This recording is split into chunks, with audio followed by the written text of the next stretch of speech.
जब वस्तु भारतीय योग C1 पर, जब वस्तु कहाँ हो C1 पर।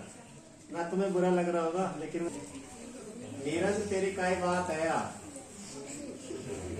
अरे बात मत करना।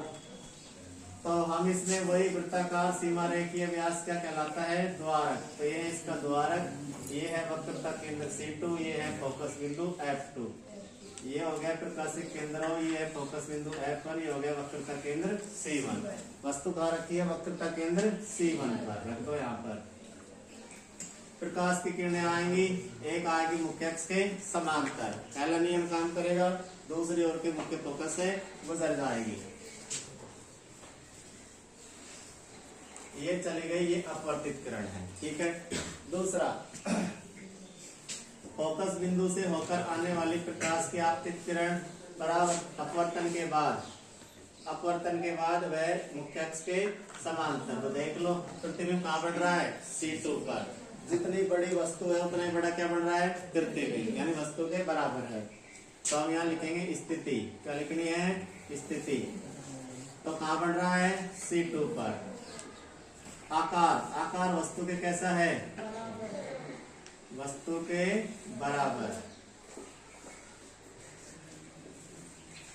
और इसके बाद प्रकृति कैसी है, वास्तविक और वह उल्टा, वास्तविक वह उल्टा। इसके बाद चौथी कंडीशन क्या है, जब वस्तु C1 व F1 के मध्य हो।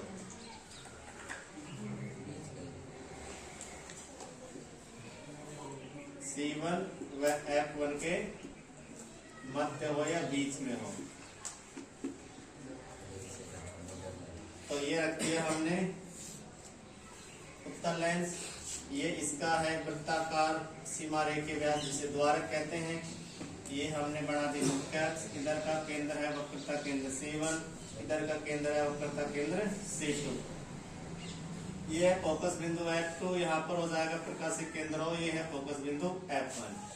ये बातें तो सबको पता होनी चाहिए ना, दर्पण हो चाहे लेंस हो, ये शब्द वाले तो सबको पता होनी चाहिए कोण क्या क्या है, और वैसे पता होना चाहिए कोण क्या क्या है, ठीक है, जिंदगी में भी किताब में भी।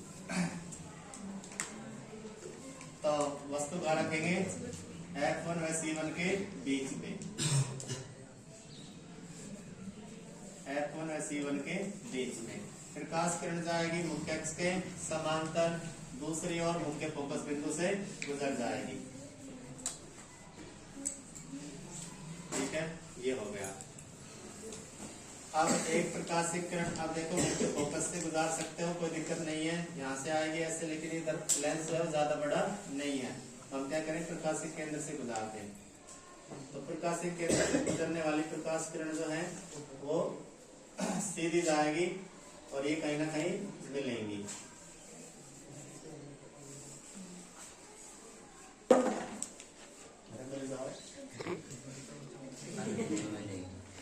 तो मिलेंगे कहीं ना कहीं तो मिलेंगी।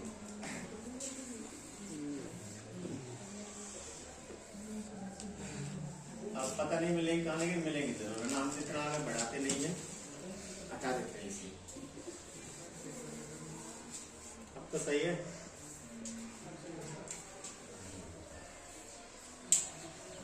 तो ये है, अब देखिए प्रकाश किरणें कहीं ना कहीं तो मिलेंगी, तो हम डायरेक्ट में लिख देते हैं स्थिति। सबसे पहले स्थिति, वस्तु का प्रतिबिंब कहाँ बढ़ेगा, अनंत पर। कहाँ बढ़ेगा, तो अगले में कहाँ बढ़ेगा, उसी ओर बढ़ेगा। चौथी कंडीशन है, वो छठी में बढ़ेगा।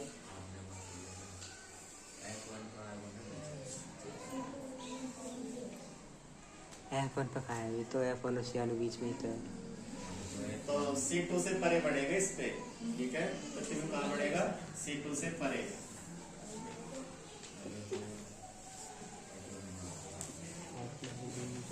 C2 से परे। इसके बाद इसने प्रकृति में आकार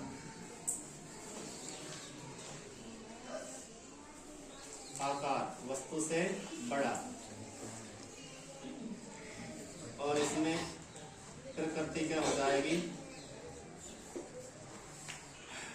वास्तविक व उल्टा।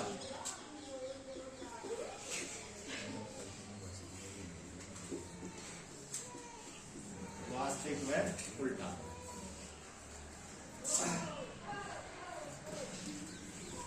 जब वस्तु अब F1 पर रखी है, वस्तु कहाँ रखनी है, F1 पर।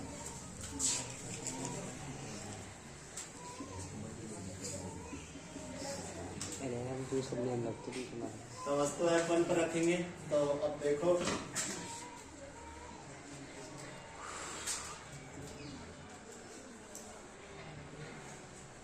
ये हो गया वक्रता केंद्र C2, ये फोकस बिंदु F2, ये हो गया फोकस बिंदु F1, ये हो गया वक्रता केंद्र C1। ठीक है, तो वस्तु रखनी है, रख दी। प्रकाश किरण पहला नियम, मुख्य अक्ष के समांतर दूसरी ओर के फोकस बिंदु से गुजरेगी। इसके अलावा एक प्रकाशीय केंद्र से जाने वाली प्रकाश किरण सीधे गुजर जाती है। ये अनंत पर मिलेंगी, कहाँ मिलेंगी, अनंत पर। तो प्रतिबिंब की स्थिति देखो, प्रतिबिंब की स्थिति कहाँ है, अनंत पर। इसके अलावा आकार वस्तु से बहुत बहुत बड़ा बनेगा। ठीक है, यानी कि वस्तु से बहुत बड़ा।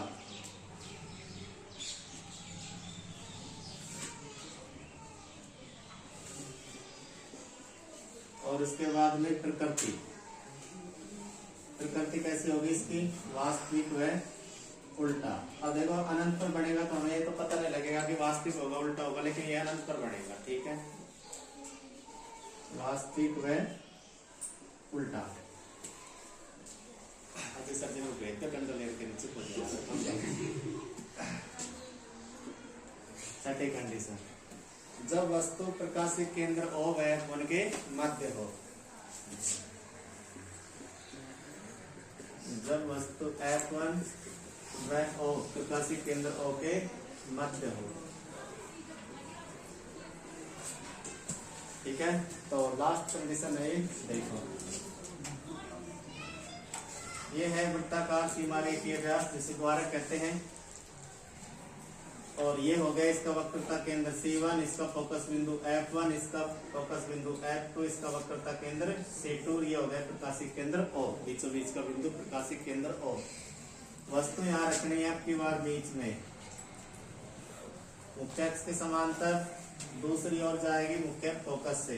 ठीक है, इसके अलावा दूसरी प्रकाशीय केंद्र O से, तो प्रकाशीय केंद्र O से बताए कभी मिलेंगी, नहीं मिलेंगी, कभी नहीं मिलेंगी। लेकिन इनको जब हम पीछे की ओर बढ़ाएंगे, तो पीछे की ओर बढ़ा दो इनको, सही बढ़ जा, ये ऐसे है और ये ऐसे है, तो यहाँ पे मिल रही है। ठीक है, तो ये कहाँ मिल रही हैं, तो सबसे पहले तो हम लिखेंगे स्थिति लेंस की ओर, वस्तु की ओर, वस्तु की ओर,